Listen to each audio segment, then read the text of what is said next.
என்னது வந்து இது கூட தெரியாதா பலாப்பழம்னு? நான் சாப்பிட மாட்டேன்னு தெரியல, அதுக்கு இவ்வளவு வாங்கிட்டு வந்திருக்க. நீங்க சாப்பிடலைன்னா என்ன, நான் சாப்பிடுவேன். நான் எடை போட்டு தான் வாங்கினேன், 7 கிலோ இருக்குது. உன்னால தூக்கிட்டு வர முடியாது 2 கிலோ கூட. இது எவ்வளவு பெருசு தூக்கிட்டு வந்த? எப்படி தூக்கிட்டு வந்த? ஆட்டோவில் கொண்டுட்டு வந்து நடி கையில தூக்கிட்டு வர முடியாதுல, ஆட்டோல கொண்டு வந்தேன். சரி சரி. ஆமா, பழம் எவ்வளோக்கு வாங்கினேன்? இது எவ்வளோ? ஆட்டோவுக்கு எவ்வளோ?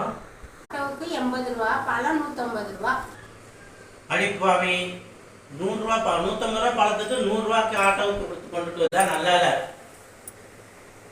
நல்லா தான் இருக்கு, நீங்க வேணா ஒன்று சாப்பிட்டு பாருங்க.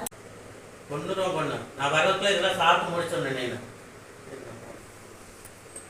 பலாப்பழம் மேட்டு முடியலையா? உனக்கு சாப்பிட்டு முடிக்கலையா? நீ இந்த பலாப்பழம் வாங்கினதுலாம் எனக்கு பிரச்சனை இல்லை.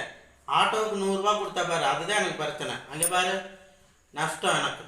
எவ்வளோ? உங்க கணக்கு பிரகாரம்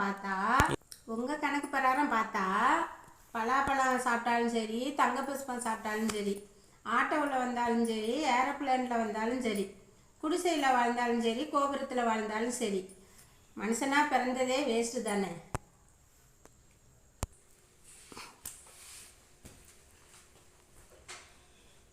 நாங்கள் யாரு? என்ன நடக்கு? சரி சரி, நாளைக்கு வரும்போது ஒரு சின்னதாக ஒரு பலாப்பழம் வாங்கிட்டு வாங்க.